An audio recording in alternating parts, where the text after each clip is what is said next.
Ang mga details nun ay hindi ko talaga alam. Okay, so pakinalang at hindi Pero ka siya rin stream, po- hindi ko talaga alam ang mga details na yun. Pero siya po ay nanggaling mismo dito sa Davao. I think so. I would like to think so. Na dito talaga nanggaling sa Davao dahil pinasundo ng eroplano. So, and may convoy na pinalabas sa KOJC. Ang kinikwento niyo kanina ay siya ay sinundo ng C-130 with itong... Hindi ko sigurado na sinundo ng C-130. Basta namataan natin ng C-130 na naglanding sa TOG 11 at pagkatapos ay merong utos sa atin na palabasin yung siyam na sasakyan doon sa hangar papunta sa loob ng airport. Pinaguide ng ating ABSEO, yung Aviation Security Group na unit natin, and then dinala sa aeroplano. So RD, ano po masasabi niyo kasi all the while, habang kayo ay busy rito, nandito pa rin talaga. At tama po yung sinasabi niyo, nandito si Apollo Kibuloy.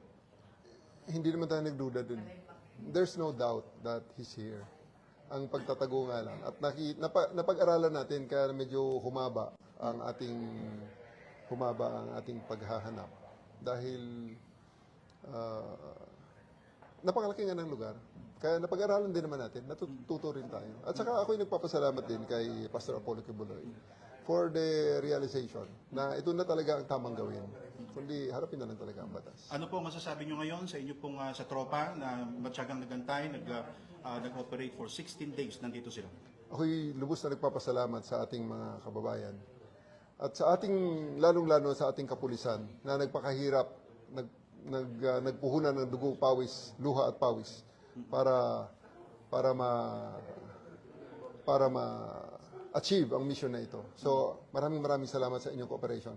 At sagot ko ngayong gabi ang lechon at band. Ano naman po masasabi ninyo, General, sa mga taga-KOJC?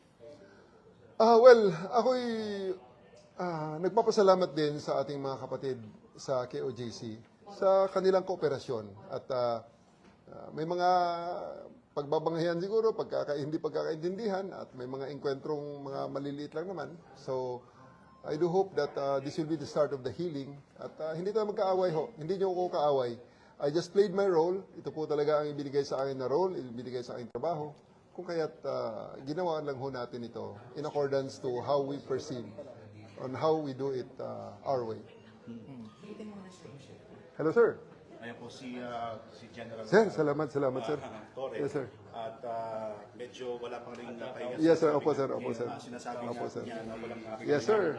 Thank you, sir. Even siya ay wala pa rin pahinga ngayon. Pero for 16 days, nagkaroon ng magandang resulta itong kanilang naging operasyon. Okay, 2 linggo kayong nag-ikot. Saan kaya nagtago si Kibuloy? Tama kami. Yung sa presentation ko, tama yun. So, we do think. Yung mga ang mga details I'll just give you sa mga official press statement natin.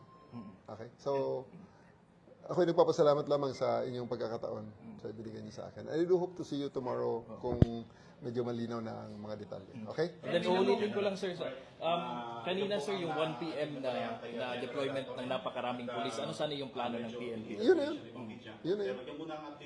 Whether he surrenders or not. Basta yun ang mga detalye natin. Sabihin ko na lang bukas. Okay? Sige. Maraming mga boss namin. Salamat. Mga kapuso, nakausap natin ang Regional Director ng Pro 11 na si Police Brigadier General Nicolas Torre III. At ngayon nga, inagagalak din siya sa naging development ng ilang linggong paghanap kay Pastor Apollo Kibuloy. Keep posted po, magbibigay pa po kami ng karagdagang updates po sa inyo.